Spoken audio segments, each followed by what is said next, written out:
Hello दोस्तों, my self doctor Buddheshwar Maurya BMS medico की तरफ से आपका स्वागत है।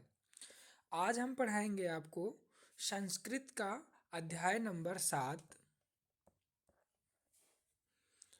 उसका नाम है समास। समास का शाब्दिक अर्थ क्या होता है आपको समझना है और उसकी उत्पत्ति व्युत्पत्ति और निरुक्ति कैसे होती है आज हम आपको समास में बताएंगे। समास एक लंबा टॉपिक होता है, लेकिन हम इसे बहुत सूक्ष्म शब्दों में आपको समास को समझाएंगे। समास को देखिए क्या होता है। इसकी पहली बात हम क्या करेंगे, ये कैसे मिलकर बना हो। समास की व्युत्पत्ति को हम समझना है। समास की व्युत्पत्ति, समास शब्द की व्युत्पत्ति सम उपसर्ग अस धातु में घाय प्रत्यय जोड़ने से हुई है। घाय प्रत्यय जोड़ने से हुई है। तो इस प्रकार सम धन अस धन घय बराबर समास। तो हम यहाँ समास की व्युत्पत्ति में क्या लिखेंगे, समास शब्द की व्युत्पत्ति सम धन अस धन घय से समास की उत्पत्ति हुई है।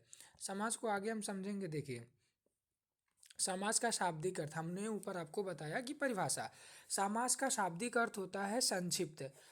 समास का शाब्दिक अर्थ होता है संक्षिप्त, अर्थात दो या दो से अधिक पदों के बीच विभक्तियों का लोप करके उनको मिलाकर एक नया पद बना दिया जाता है, तो उसे समास कहते हैं। अर्थात इस समास में आपको समझाया गया है दो या दो से अधिक पदों के विभक्तियों का लोप करके उनको मिलाकर एक नया वर्ड बनाया जाए, एक नया वाक्य बनाया जाए, एक नया शब्द बनाया जाए, तो उसे हम समास कहते हैं। हम जैसे आपको इसके पहले वाले में आपको बताया कि सारे उदाहरण के माध्यम से आपको हमने समझाया है। संधि जितने भी प्रकार की आपको संधि मिली उसमें उदाहरण के माध्यम से समझाया। उसी प्रकार से समास में भी हम आपको इतने एग्जाम्पल बता देंगे कि बाहरी कोई चीज़ पढ़ने की आवश्यकता नहीं है, इससे बाहर आपको नहीं जाना है। चलिए आगे चलते हैं। उदाहरण से हमने आपको बोला, उदाहरण से समझाएंगे। राज्ञः पुरुषः, राज्य पुरुष। आप देखिए ये दो अलग अलग शब्द हैं, इसको मिला दिए तो राज्य पुरुष हो गया। नंबर 1 उदाहरण। नंबर 2 समझने के लिए गंगाया समीपम, तो इसका होता उपगंगम। कहीं बोल दिया उपगंगम का समास विग्रह करो भैया, तो गंगा समीपम। अब समास विग्रह आ गया। देखिए ये समस्त पद होते हैं, ये समास विग्रह। लेकिन अब कोई बोले कि विग्रह क्या होता है, हालांकि विग्रह पूछा नहीं जाता, आपको केवल समास की परिभाषा, समास के टाइप कितने होते हैं और उसके उदाहरण पूछे जाते हैं। विग्रह को हम आपको समझने के लिए बता दे रहे हैं। जैसे संधि किए गए पदों को अलग अलग करके लिख देना विच्छेद कहलाता है, वैसे ही समास किए गए पदों को अलग अलग कर देना विग्रह कहलाता है। यह समास विग्रह कहलाता है। इसे दो भेद होते हैं, एक लौकिक विग्रह, एक अलौकिक विग्रह। तो आप यहाँ से विग्रह समझ गए, अलग अलग करना विग्रह। समस्त पद, अब पद क्या होता है, समास। समास होने के बाद जो पद बनता है उसे समस्त पद कहते हैं, या समस्त पद या सामासिक पद कहते हैं। उपर्युक्त उदाहरण में राज्ञः पुरुषः विग्रह है तथा राज्य पुरुष समस्त पद है। इसी प्रकार गंगा समीप समास विग्रह है तथा उपगंगम क्या है, सामासिक पद या समस्त पद है। यहाँ तक आपको क्लियर हो गया होगा कि समास की व्युत्पत्ति, समास की परिभाषा, विग्रह और समस्त पद किसे कहते हैं। आगे चलते हैं समास के भेद। तो वैसे देखिए जनरली अगर आपको पूछा जाए आपको कितने समास लिखने हैं, तो वैसे जनरली हम आपको बता देते हैं, पहले ऐसे सुनिए फिर हम आपको नोट्स पे चलते हैं। समास छः प्रकार के होते हैं। जनरली अगर पूछा जाए कहीं तो 6 लिखना है। अव्ययीभाव समास, तत्पुरुष समास, द्विगु समास, द्वंद्व समास, कर्मधारय समास, बहुब्रीहि समास, इन सभी का डिटेल हम आगे आपको पढ़ाएंगे। पर यहाँ आचार्यों के अनुसार आपको समास के भेद देखने को मिलेगा। जैसे समास के भेद एक हेडिंग है। अब यहाँ आचार्यों के अनुसार, नोट्स के अनुसार हम आपको बताते हैं। देखिए, समास के भेद के विषय में आचार्यों में मतभेद है, परंतु मूल समासों को सभी आचार्यों ने समान ही माना है। मैंने जैसा बताया है वीडियो में कि 6 प्रकार से आपको, लेकिन अलग अलग आचार्य क्या क्या मानते हैं। देखिए, सिद्धांत कौमुदी में भट्टोज दीक्षित ने समास के 4 भेद माने हैं। कौन कौन से समास के 4 भेद कौन कौन से माने हैं? देखिए, अव्ययीभाव समास, तत्पुरुष समास, द्वंद्व समास और बहुब्रीहि समास, ये कौन से माने हैं? कौमुदी ने माने हैं, सिद्धांत कौमुदी में माने गए हैं। तत्पुरुष का भेद कर्मधारय तथा कर्मधारय भेद द्विगु को माना है। आगे चलते हैं। आपको इसमें कुछ नहीं करना है, केवल 6 समास को ध्यान में रखकर चलना है, पर अलग अलग आचार्यों के एमसीक्यू के में कभी कभी पूछता है। वरदराज ने लघु सिद्धांत कौमुदी में कहा है, समास पंचधा अर्थात समास के 5 भेद माने हैं। केवल समास, अव्ययीभाव समास, तत्पुरुष समास, द्वंद्व समास, बहुब्रीहि समास, तत्पुरुष के भेद में इन्होंने भट्टोज दीक्षित का ही अनुकरण किया है। आपको यहाँ बिल्कुल घबराना नहीं है, एकदम इजी टू इजी लैंग्वेज में हम आपको समझाने की कोशिश करेंगे। देखिए,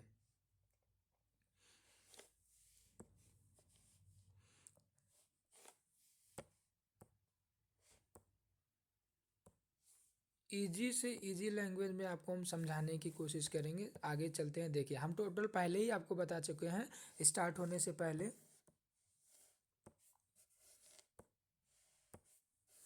अव्ययीभाव समास, तत्पुरुष समास, कर्मधारय समास, द्विगु समास, द्वंद्व समास, बहुब्रीहि समास। अब ये इसके बाद हम एक एक के डिटेल को पढ़ेंगे। आपको श्लोक के माध्यम से याद होता है तो श्लोक भी हमने लिख कर रखा है, आपको चिंता करने की आवश्यकता बिल्कुल नहीं है।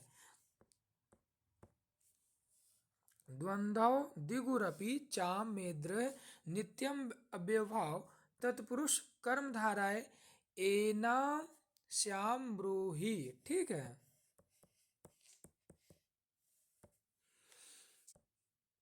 अब ये 6 प्रकार के समास हो गए। अब नंबर 1 पे चलते हैं, अव्ययीभाव समास। नंबर 1 अव्ययीभाव समास। अब देखिए, जैसे हमने संधि में सूत्र बताया था, वैसे इसमें भी सूत्र है। प्रायेण, प्रायेण पूर्व पद पदार्थ प्रधानो अव्ययीभाव। आपको इसमें एक लिखा है अव्ययीभाव समास में केवल पूर्व पद, आपको कितना ध्यान देना है? पूर्व पद, पूर्व पद प्रधान होता है बस। अव्ययीभाव समास में पूर्व पद प्रधान अव्ययीभाव समास। आगे चलते हैं। देखिए क्या बताया है, अव्ययीभाव समास पूर्व प्रधान समास होता है। इस समास का पूर्व पद प्रथम पद अव्यय होता है तथा दूसरा पद कोई संज्ञा शब्द होता है, परंतु समास होने के बाद समस्त पद सामासिक पद अव्यय हो जाता है। अव्ययीभाव समास, अव्ययीभाव समास से बने हुए पद सदैव नपुंसक लिंग के एक वचन में ही प्रयुक्त होते हैं।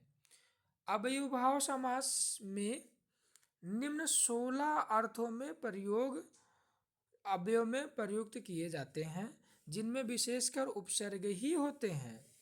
मैं उपसर्ग आपको मैंने पहले ही बताया है उपसर्ग वाले लेक्चर में कि उपसर्ग हमारे 22 होते हैं। अब विभक्त के अर्थ में, अब जो अव्ययीभाव समास है ये 16 अर्थों में इसको प्रयुक्त करता है, प्रयोग करना है। ठीक है, 16 अर्थों में प्रयोग करेंगे। लीजिए नाम देखिए, आपको क्या देना है? अव्ययीभाव पूर्व पद प्रधान समासः अव्ययीभाव। तो इसका सूत्र क्या होगा? प्रायेण पूर्व पद प्रधान अव्ययीभाव समास में पूर्व पद प्रधान होता है अव्ययीभाव समास में। नंबर एक में जो 16 अर्थों में प्रयोग किया गया, नंबर एक होता है हमारा, नंबर एक क्या है, विभक्त के अर्थ में, ठीक है। विद्यमान विद्यमान आदि उपसर्ग पदों का सुबंत, सुबंत मतलब संज्ञा पद के साथ अव्ययीभाव समास होता है। हम हर एक पॉइंट को आपको एग्जाम्पल से समझाएंगे, इसके अलावा आपको कोई एग्जाम्पल नहीं पढ़ना है ना रटना। जैसे हरौ इति अधि हरि, हरि के विषय में आपको ये नहीं लिखना है एग्जाम में, अगर लिखते हैं तो कोई प्रॉब्लम नहीं है, बट ये लिखने की आवश्यकता नहीं है। हरौ इत अधि हरि, हरोवत आदि हरि आपको विभक्त के अर्थ में लिखना है, ध्यान आ गया। दूसरे पॉइंट पे चलते हैं। अब इसका विग्रह कर दो, देखो हरोहित हरोहित हरोहित अधिहरि, गो गोपीत अधिगोपम, आत्मानिप। कोई बोल दे कि अध्यात्म में आत्मा के विषय में जो बताया गया आत्मानित कौन सा समास है, तो आप जनरली अव्ययीभाव समास को बताएंगे। जनरली नहीं, हमेशा अव्ययीभाव समास होगा, उसमें विभक्त के रूप में होगा, ठीक है। नाम से ही अष्ट है। दो अव्ययीभाव समास का जो दूसरा पार्ट होता है वो होता है समीप के अर्थ में। समीप अर्थ में विद्यमान आदि उपसर्ग का शुबंत संज्ञा पद के साथ अव्ययीभाव समास होता है। आपको नाम देखना, मतलब हेडिंग को देखना है, फिर आपको सीधे उदाहरण पे आना है। जो इसका उदाहरण है समीप के अर्थ में, ठीक है, ये आपको उदाहरण के माध्यम से हमेशा हम समझाएंगे आपको।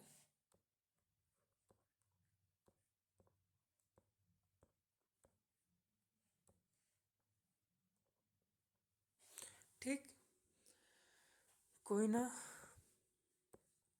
आपको आसान से आसान लैंग्वेज में हम समझाएंगे। देखिए, गंग्या समीपम उपगंगम, नद्या समीपम उपनदे, वध्वा समीपम उपवधु, अवसरिता समीपे उपसरितम। नदी के समीप, आपको हिंदी तो समझ, इतना पढ़ाने के बाद आपको हिंदी उसके निकालने में आ जाना चाहिए, निकालने के लिए, ठीक है। समृद्धि के अर्थ में विद्यमान विद्यमान सु आदि उपसर्ग सुबंत के साथ अव्ययीभाव समास होता है। फिर हम आपको उदाहरण से समझाएंगे। मद्राणाम समृद्धा, समुद्रम, समुद्रम का आपको समास विग्रह करना है, तो मद्र देश वासियों की समृद्धि, ये इसकी हिंदी मैंने ऑलरेडी आपको नोट्स के फॉर्म में हिंदी लिखी है, जिससे आपको समझने में कठिनाई ना हो। भिक्षाणाम समृद्धि सुभिक्षम, भिक्षाटन की समृद्धि। उसी प्रकार से हम चौथे में चलेंगे, चौथे विभक्ति, चौथे अभिभाव समास के जो होता है 16 अर्थों में। तो वृद्धि, वृद्धि मतलब होता है नाश भी हो जाए, दरिद्रता हो जाए, दुर्गति हो जाए के अर्थ में प्रयोग होते हैं। देखिए, विद्यमान दु आदि उपसर्ग सुबंत मतलब संज्ञा के साथ अव्ययीभाव समास होता है। हर जगह आपको हम उदाहरण के माध्यम से समझाएंगे। देखिए, दुर्यवनम, दुर्यवनम का समास विग्रह होगा यौनानाम, यौनानाम व्यावृद्धि, ठीक है, व्यावृद्धि। भिक्षाणाम व्यावृद्धि, दुर्भिक्षम भिक्षा का ना मिलना, मैंने आपको देखिए नाश होना, दरिद्रता होना, दुर्गति होना, ऑलरेडी मैंने एग्जांपल में आपको दिखा दिया, ठीक। अब देखिए अभाव के अर्थ में, ठीक है, विद्यमान आदि उपसर्ग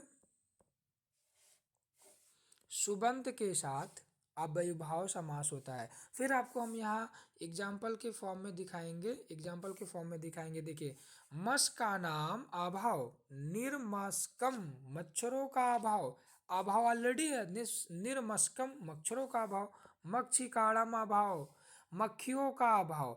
मतलब आप कोई जरूरी नहीं मक्खी, मछली भी ले सकते हैं समुद्र में, जल में, नदी में, जहाँ भी आपको लेना, उदाहरण स्पष्ट होना चाहिए। इतने सारे उदाहरण हैं, क्या ही बाहर से आपको जरूरत है लेने की।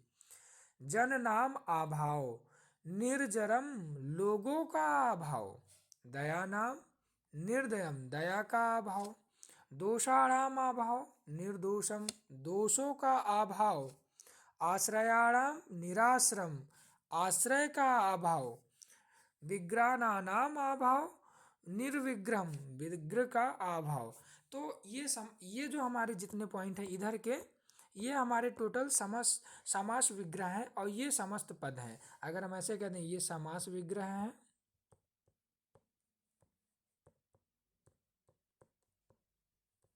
और ये पद हैं।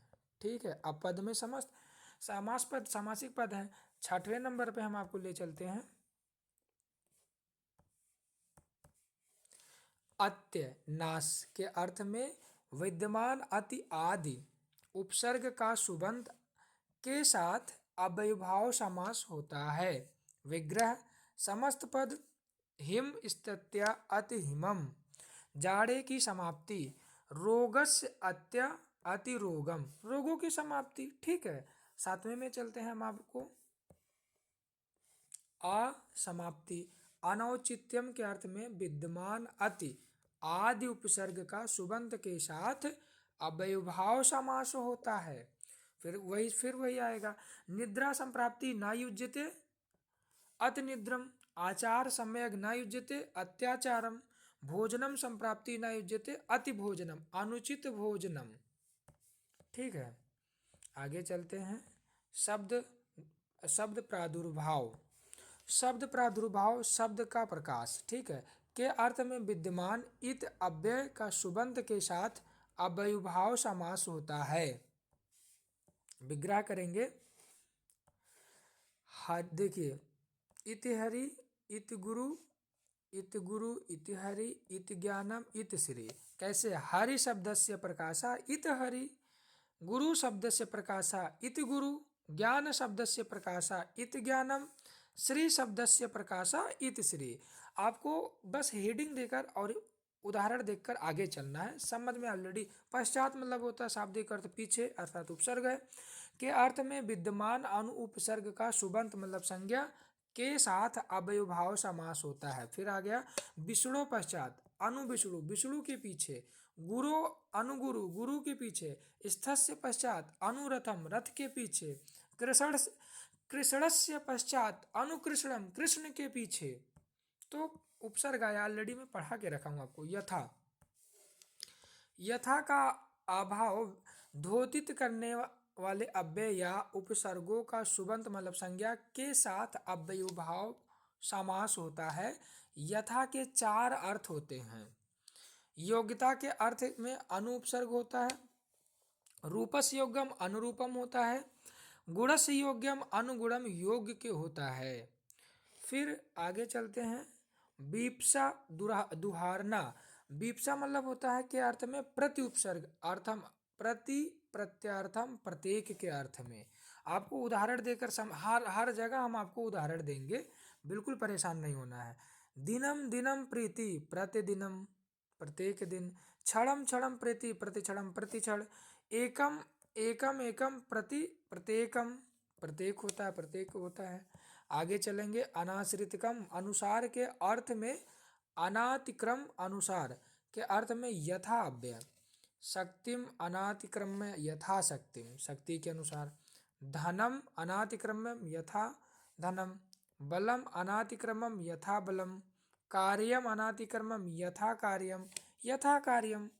ठीक है, अब देखिए सादृश्य समानता के अर्थ में हरे सादृश्य साहरी, सहारी हरि के समान।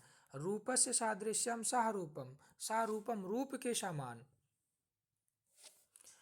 अब यहाँ चलते हैं, देखिए नया हेडिंग से आ गया हमारा अनुपूर्व क्रम के अर्थ में विद्यमान अनु उपसर्ग का सुबंत, सुबंत मानव संज्ञा के साथ अव्ययभाव समास होता है। विग्रह करेंगे ज्येष्ठस्य अनुपूर्वेण अनुज्येष्ठम, ज्येष्ठ के क्रम में, वर्णस्य अनुपूर्वेण अनुवर्णम, वर्ण के अनुसार। योग्य पद लेंगे, योग पद एक साथ होना या सहित के अर्थ में विद्यमान सह अव्यय का सुबंत के साथ अव्ययभाव समास होता है। चक्रेण सह चंद्रकम, सह चक्रम चक्र के साथ। शंखेन सह शंखम, सशंखम शंख के साथ। हर्षेण युगपत, सहर्षणम सहर्षम हर्ष के साथ। आपको इतने उदाहरण समझा दिए तो आपको अव्ययभाव समास अब बिल्कुल नहीं फंसना चाहिए। सादृश्यम सादृश्य के समान होता है, यहाँ हम लिखना थोड़ा हो गए। समाप्ति, अब देखिए छात्राम समाप्ति, सह छात्रम, राजा की संपत्ति, ठीक है, संपत्ति सॉरी संपत्ति। फिर आगे चलेंगे साकल्य, साकल्य का विग्रह समस्त पद करेंगे। तृणमपि अपरिमत्यज्य सह तृणम, तिनको को भी छोड़े बिना, अर्थात सब कुछ। आपको नोट्स इतने अच्छे दिए हैं कि एक बार रीड करेंगे सब हो जाएगा आपका, ठीक। अंत वचन, अग्नि ग्रंथ पर्यंतम सह अग्नि, सह अग्नि, अग्नि ग्रंथ की संपत्ति तक। आगे ये आगे देखिए नोट्स में हम आपको दे रहे हैं आगे यथा, सह पर्याय मध्य इति 22 उपसर्ग, अर्थात 16 में ये 6 जोड़ देंगे, 16 में ये 1 2 3 4 5 6 ये 6 जोड़ देंगे तो 22 उपसर्ग कंप्लीट होते हैं आपके।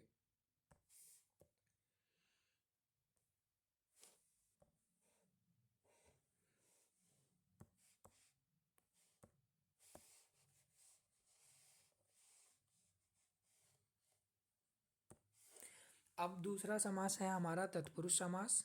तत्पुरुष समास का सूत्र ये होता है, प्रायेण उत्तर अद प्रधानस्थ तत्पुरुष, ठीक है।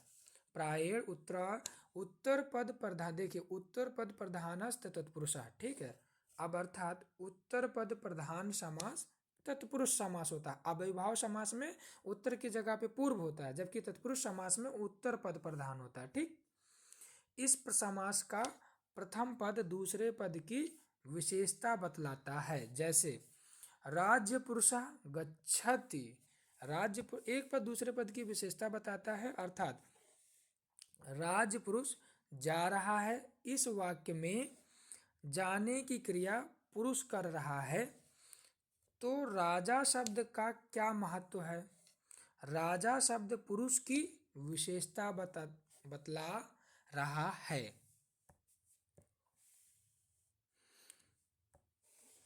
कि पुरुष को साधारण नहीं है बल्कि राजा का पुरुष है, ठीक है। अब जैसे हमने अव्ययभाव समास के भेद पढ़े थे, वैसे हम तत्पुरुष समास के 2 भेद पढ़ेंगे। कौन कौन से? नंबर 1 पे है हमारा समानाधिकरण तत्पुरुष, नंबर 2 पे है हमारा व्यधिकरण तत्पुरुष, ठीक है। अब बात करते हैं समानाधिकरण तत्पुरुष समास। समानाधिकरण तत्पुरुष का तात्पर्य होता है समान विभक्ति, अर्थात समान अधिकरण तत्पुरुष के दोनों पदों में समान विभक्तियां प्रथमा होती हैं।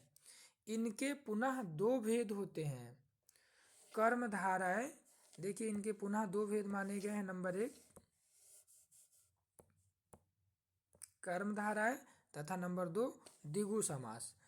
तो वापस पुनः आते हैं हम व्यधिकरण तत्पुरुष। दूसरा हमारा क्या है? व्यधिकरण तत्पुरुष। व्यधिकरण तत्पुरुष समास को आपको हम समझाएंगे बहुत इजी लैंग्वेज में। बी प्लस अधिकरण, अर्थात भिन्न विभक्तियां हमने आपको कारक और विभक्तियों में पढ़ा कर रखा है। इस समास के प्रथम पद तथा उत्तर पद दोनों पदों में भिन्न विभक्तियां होती हैं।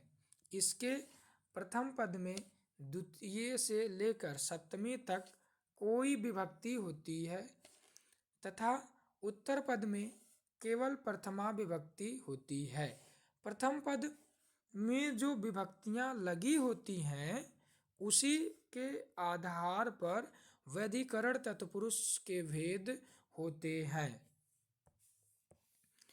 जैसे प्रथम पद में द्वितीय विभक्ति तथा उत्तर पद में प्रथमा विभक्ति है, वह द्वितीय तत्पुरुष कहा जाता है, द्वितीय तत्पुरुष कहते हैं।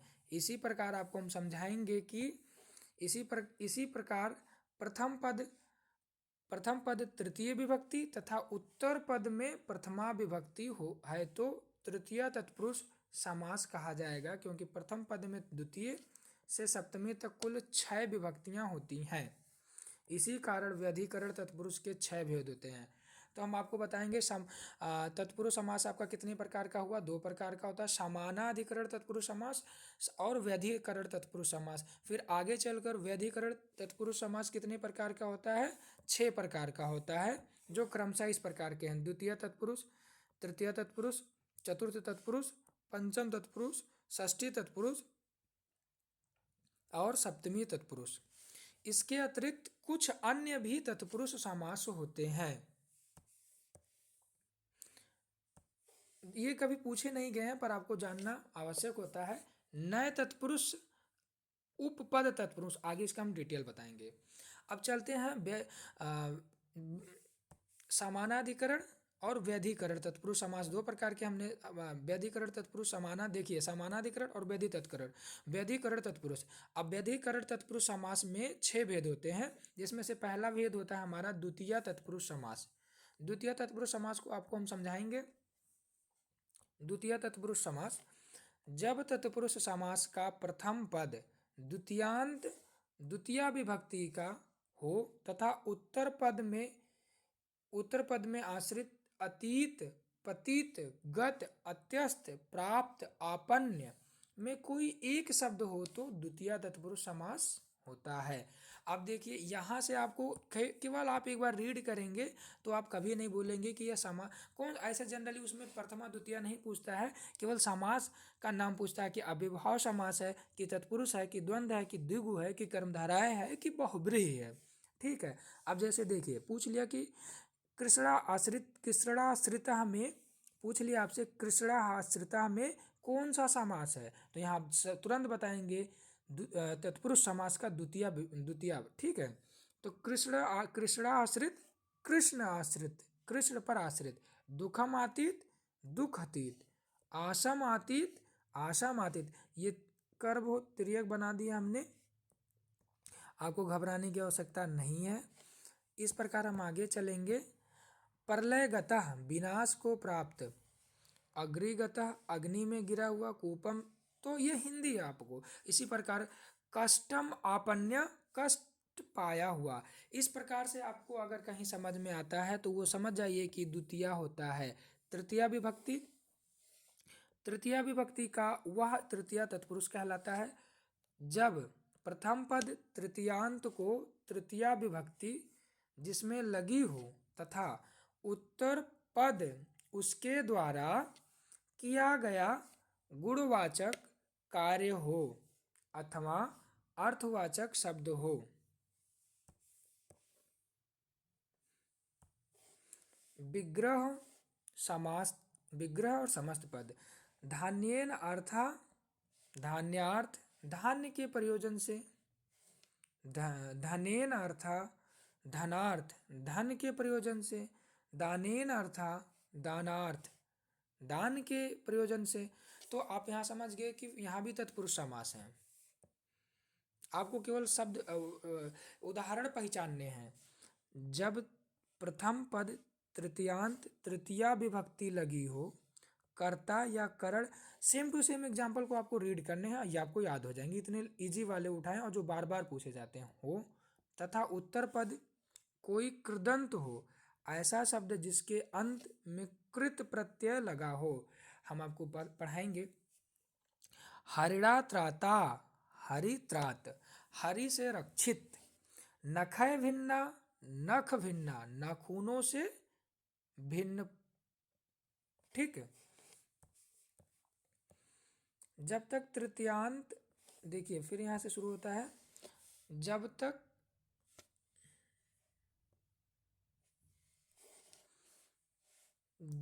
तृतीयांत तृतीय विभक्ति वाले पद के बाद पूर्व सादृश्य, ऊन, कला, निपुण, मित्र, सहलक्षण आदि पद आते हैं। फिर हम केवल आपको एक इतने एग्जाम्पल लिखे हैं ताकि आप भूलें ना। ठीक है। विग्रह और समस्त पद।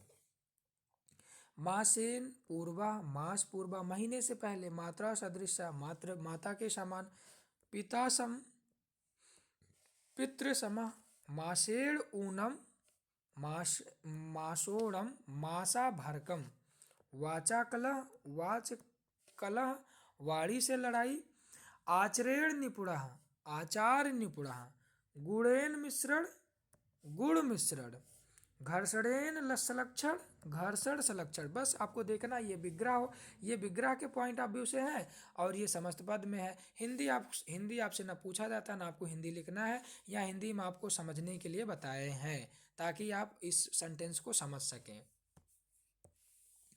चतुर्थी तत्पुरुष, चतुर्थी तत्पुरुष समास, चतुर्थी तत्पुरुष समास दो स्थितियों में उत्पन्न होता है।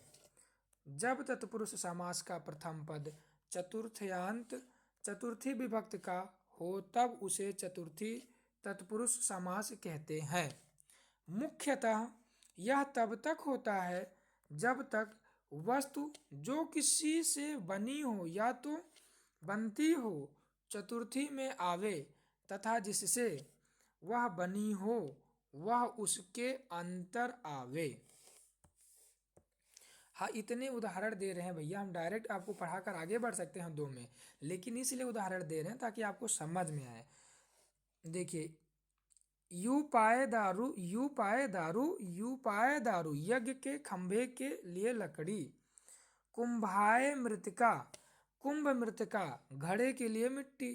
तो ये आप तत्पुरुष समास में पढ़ रहे हैं, ठीक है। उसके अंदर जो 6 समानाधिकरण और व्यधि अधिकरण बताए गए हैं, व्यधि अधिकरण में 6 होते हैं, 6 प्रकार से बताए गए हैं आपको। इसका देखिए क्या लिखा है, इतने आसान है। जब चतुर्भयंत पद के बाद तदार्थ बल हित सुख रक्षित आदि शब्द आए तो वहां समझना चाहिए तत्पुरुष समास आपको दिखाया जा रहा है। द्विजाय अयम सुप, द्विजार्थ ब्राह्मण के लिए दाल, ठीक है। सूप मतलब क्या होता है, दाल। धनाय इदम, धनार्थम, धन के लिए। हिंदी आपको समझाने के लिए मैंने लिखा है।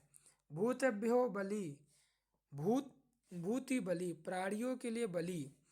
ब्राह्मणाय हितम, ब्राह्मण हितम, ब्राह्मण के लिए हित। गोभ्य हितम, गो हितम, गाय के लिए हितकारी। गोभ्या सुखम, गो सुखम, गाय के लिए सुख। गोभ्या रक्षितम, गो रक्षितम, गाय के लिए रक्षित। पंचमी तत्पुरुष, जब तत्पुरुष समास का प्रथम पद पंचभ्यंत पंचमी विभक्ति का हो तथा उत्तर पद में भय, भीति, भी हो में से कोई हो। आपको यहाँ समझना है कि भय हो, ठीक है। देखिए यहाँ भय लिखा है, यहाँ आपको क्या है, सुख दुख रक्षा बल हित के बारे में बताया जाए। इन सब जगह पे आपको तत्पुरुष समास लगाने हैं। बस आपको जैसे देखिए, चौरात भयम, चौरभ्यम, चोर से डर। ब्रिक भीति, ठीक है। ब्रिक भीत, भेड़ियों से डर। अब यहाँ आपको बताते हैं षष्ठी तत्पुरुष।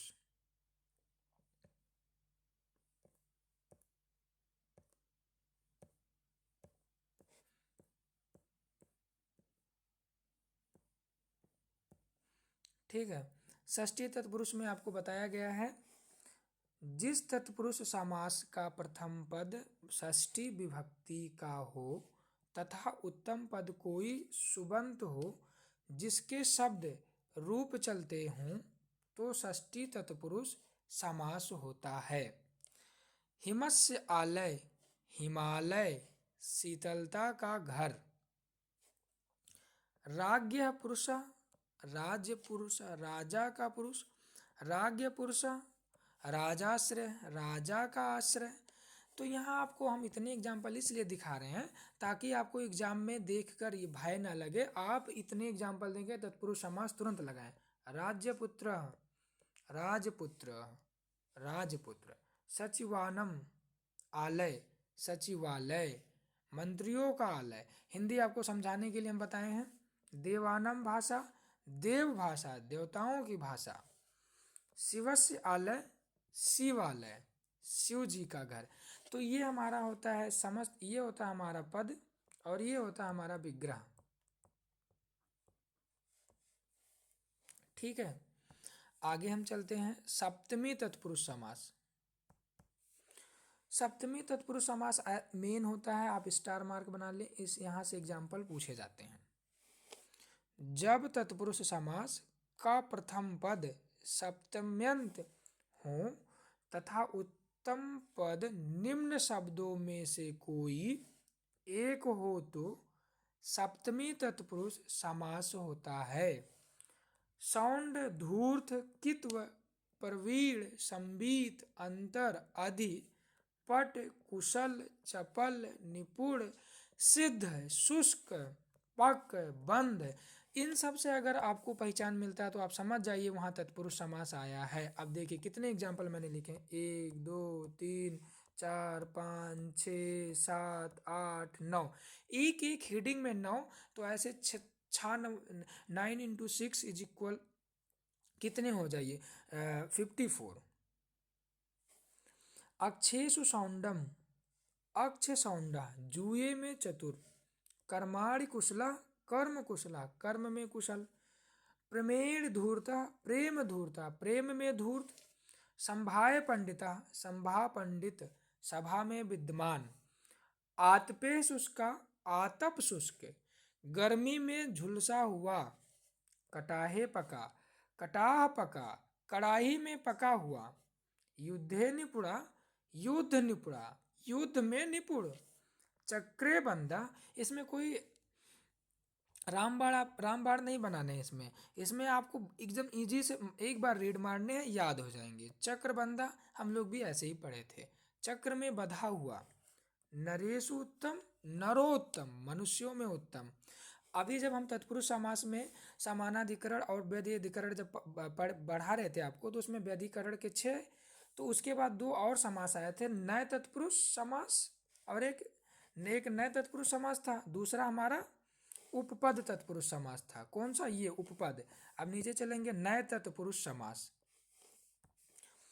जब तत्पुरुष समास में प्रथम पद नए ना रहे तथा उत्तर पद कोई संज्ञा या विशेषण शब्द आए तो नए तत्पुरुष समास होता है। देखिए मैंने कितने अच्छे से लिखा है, एक एक लाइन आपको समझ में आ रही है। यहाँ नए, यह नए ना व्यंजन के पूर्व आ में तथा स्वर के पूर्व में अन में परिवर्तित हो जाता है। देखिए व्यंजन है तो आ, अगर स्वर है तो अन में परिवर्तित हो जाता है। अब आपको क्या चाहिए, यहाँ व्यंजन लिखिए, यहाँ स्वर लिखिए, यहाँ व्यंजन लिखिए। उदाहरण के माध्यम से इसको हम समझेंगे। ना स्वस्थम अस्वस्थम, क्योंकि हमने क्या बोला था, व्यंजन आता है तो और स्वर व्यंजन में कन्वर्ट करना है। ना सत्यम असत्यम, ना ब्राह्मण अब्राह्मण, ना आगतम अनागतम, जो आया ना हो। नए तत्पुरुष समास के बाद हम आपको उपपद तत्पुरुष समास समझाएंगे। उपपद तत्पुरुष समास, जिस तत्पुरुष समास का कोई उत्तर पद कोई कृदंत हो, कृत प्रत्यय से बनी हुई क्रिया तथा प्रथम पद उस क्रिया का कर्म हो, अर्थात कृदंत के पूर्व उसका कर्म उपपद हो, तो वह उपपद तत्पुरुष समास होता है। उदाहरण देखिए, चाहे तो मैं एक उदाहरण देकर आगे बढ़ सकता हूँ, लेकिन आपको ज़्यादा मेहनत ना करना पड़े, इसलिए हम 3 5 8 ऐसे उदाहरण देकर आपको समझा रहे हैं। जैसे कुंभ करोति इति, ठीक है, कुंभकारा घड़े को बनाने वाला, जलम ददाति इति जलद जल को देने वाला, सामम गायाति इति सामग सामवेद का गायन। तो इस प्रकार से आपको यहाँ तत्पुरुष समास समझ में आया होगा। तत्पुरुष समास में 2 समास होते हैं, समानाधिकरण और व्याधि अधिकरण। समानाधिकरण व्याधि अधिकरण में 6 होते हैं, प्रथमा द्वितीय द्वितीय तृतीया चतुर्था पंचमी षष्ठी और सप्तमी, ये 6 होते हैं। और समानाधिकरण भी 2 प्रकार के होते हैं, कर्मधाराएं और दिगु। आई होप अव्ययभाव समास और द्विगु समास आपको समझ में आया होगा, ठीक है। और इसके बाद 2 और थे, नए और उपपद। तब तक आज के लिए यहीं तक, तब तक के लिए धन्यवाद।